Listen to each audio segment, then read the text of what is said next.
दो व्यक्ति एक ही कथा सुनते हैं, एक ही स्थान पर बैठते हैं, एक ही वाणी सुनते हैं, एक ही समय तक बैठे रहते हैं, परंतु कथा समाप्त होने पर एक का जीवन बदल जाता है और दूसरे का कुछ भी नहीं। ऐसा क्यों होता है?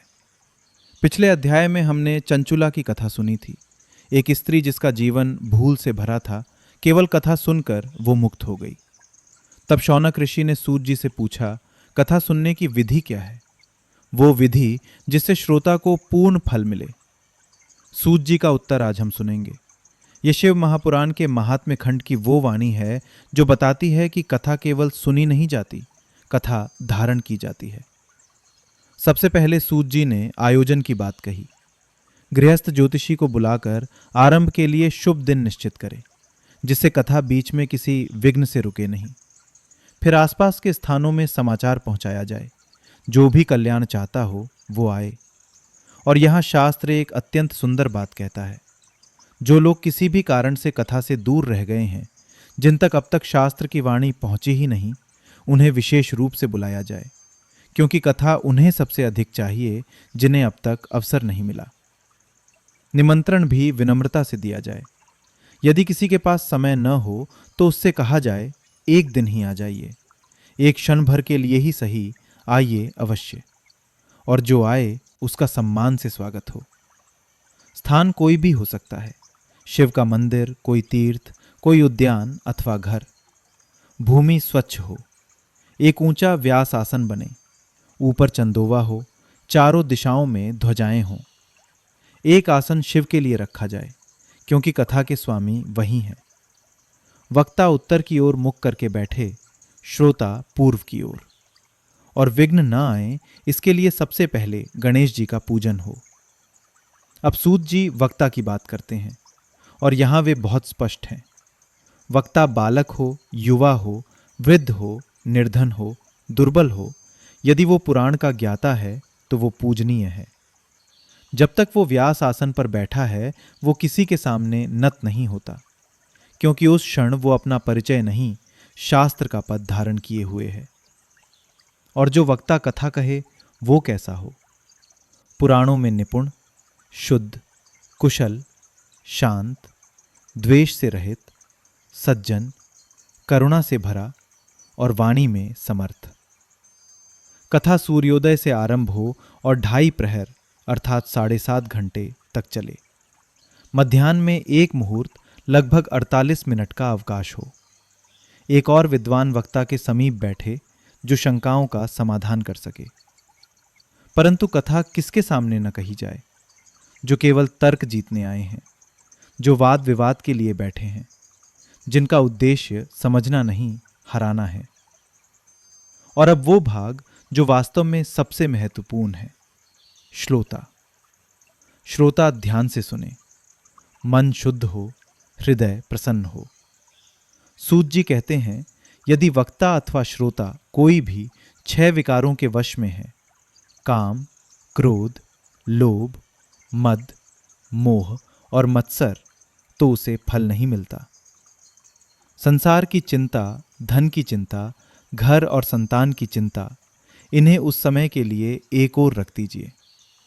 जो शुद्ध मन से केवल कथा पर ध्यान लगाता है उसे उत्तम फल मिलता है।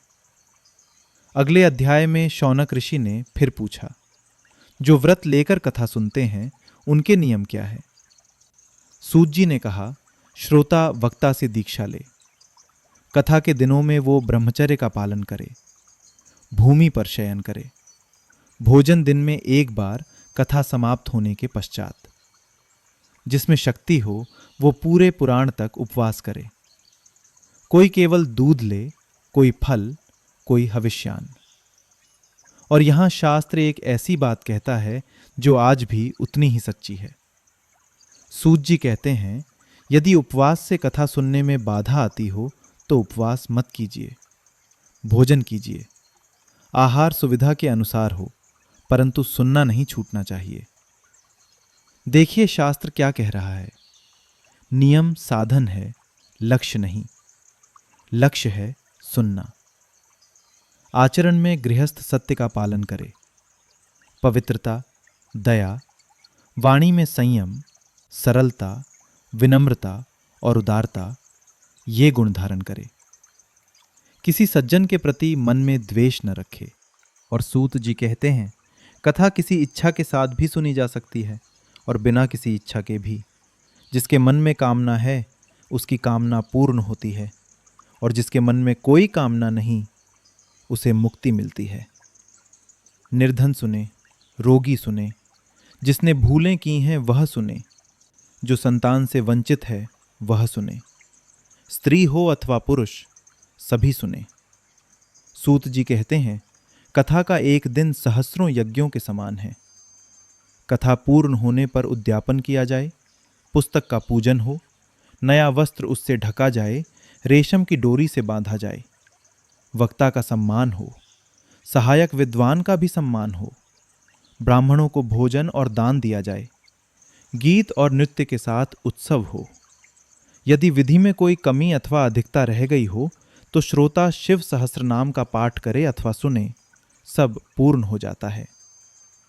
परंतु सूत जी यहां रुककर एक बात और कहते हैं, जो निर्धन है वह उद्यापन न कर सके तो कोई हानि नहीं, वह केवल सुनने से ही पवित्र हो जाता है, क्योंकि शिव के सच्चे भक्त कामना से रहित होते हैं। और पूजन के अंत में गृहस्थ पुस्तक के सामने हाथ जोड़कर यह प्रार्थना करता है, आप साक्षात महेश्वर हैं, श्रीमद् शिव पुराण के रूप में मेरे समक्ष हैं। मैं संसार के सागर के मध्य डूबा हुआ हूं, कर्म के मगरमच्छ मेरे अंगों को जकड़े हुए हैं। हे शंकर, मुझे उठा लीजिए, मैं आपका दास हूं। और अंत में सूत जी शौनक से कहते हैं, समस्त पुराणों में शिव महापुराण का विशेष स्थान है। यह शिव को अत्यंत प्रिय है। यह संसार के रोग को शांत करता है। जिनका मन सदा शिव के ध्यान में लगा है, जिनकी वाणी शिव के गुण गाती है, जिनके कान शिव की कथा सुनते हैं, वे संसार के सागर को पार कर जाते हैं। मैं उन महान शिव की शरण लेता हूं जो अनंत आनंद हैं, जिनका स्वरूप तीनों गुणों से अछूता है, जो इस जगत के भीतर भी हैं और बाहर भी, जो मन के भीतर भी हैं और मन से परे भी। तो लौटिए उस पहले प्रश्न पर। दो व्यक्ति एक ही कथा सुनते हैं और परिणाम अलग होता है, क्यों? अंतर स्थान का नहीं होता, अंतर वाणी का नहीं होता, अंतर भाव का होता है। एक कथा सुनता है, दूसरा कथा में उतरता है। यदि आपको यह कथा और शास्त्रों की सरल व्याख्या पसंद आती है तो सर्व लाइफ से अवश्य जुड़े रहिए। हम यहाँ पुराणों और शास्त्रों को सहज भाषा में समझाते हैं।